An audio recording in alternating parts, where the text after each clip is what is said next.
Hello everybody, Tahoe Yak Fisher here. I have been using one of these jump starters to power the fish finder on my kayaks, and I want to show you guys how I have it set up. If you haven't seen one of these before, you can see it's about the size of an old VHS cassette.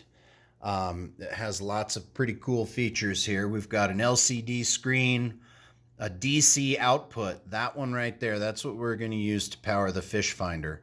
Now, if this doesn't have a load on it, it will go to sleep, and this is how you power it back on when it goes to sleep. If your fish finder is on, it will not go to sleep. It has two USB ports here. One of them is a smart charger. I don't 100% know what that means.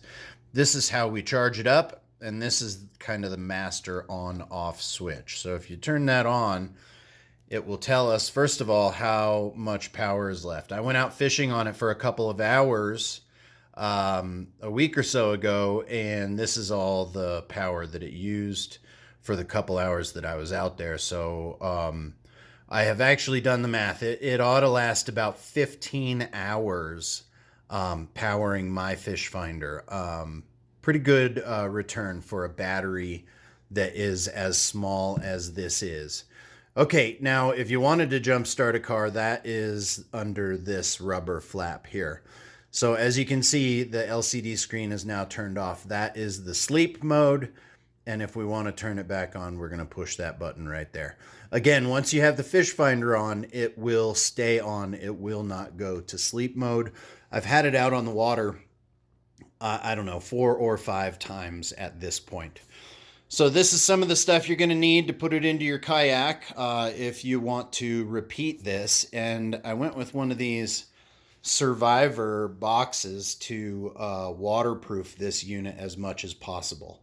Now, I take my phone, I take a Bluetooth speaker, I take things that I could use this to charge, but I mean, I only go out for a few hours at a time. If my speaker dies, I'm probably not going to listen to music anymore, but the fish finder is what I really want to run. So for the battery box to power the fish finder, here's a panel mount DC receptacle. That is this one right here. I bought a bag of 5 of these for about $6, and I'm only going to use one. And then let's open the box and see how this fits in there. Okay, guys, so the unit itself came with its own padded cell that just wasn't waterproof. And this foam insert was in there to locate it. So I reused that, but I had to shave a little bit off of each end for it to fit in this box. But it fit in there pretty well. I needed it located to this side so that the plug could be on this side, and we'll see once the unit's in there. And I supported it with foam to raise it up above this so that the plug would fit. And then I have a strategic piece of foam here on the lid that wedges it into place.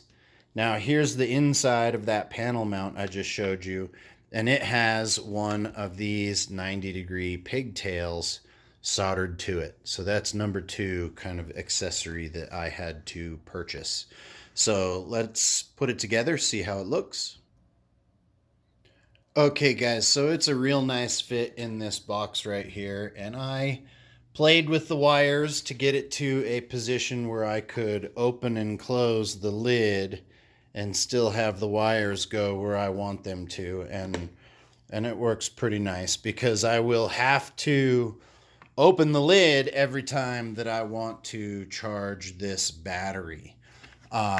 So, you know, once we close it up, we can snap it down and get it as waterproof as it's going to go. And here is how we are going to plug into the kayaks.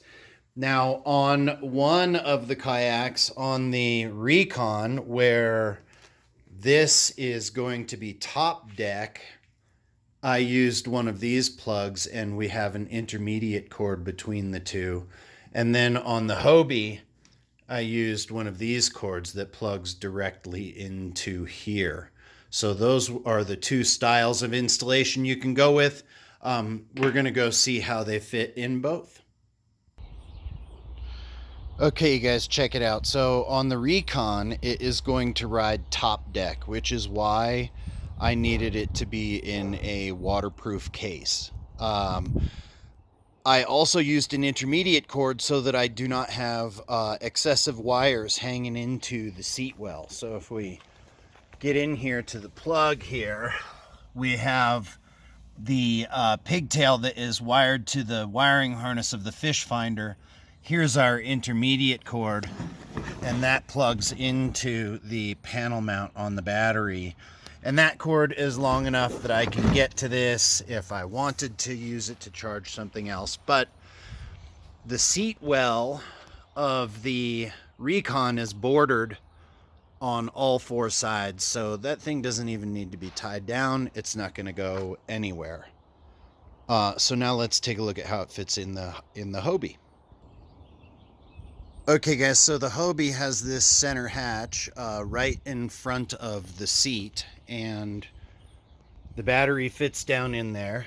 It actually kind of wedges in the Hobie foam, and I have that other pigtail soldered to this one, so it is a direct plug-in and isn't going to go anywhere.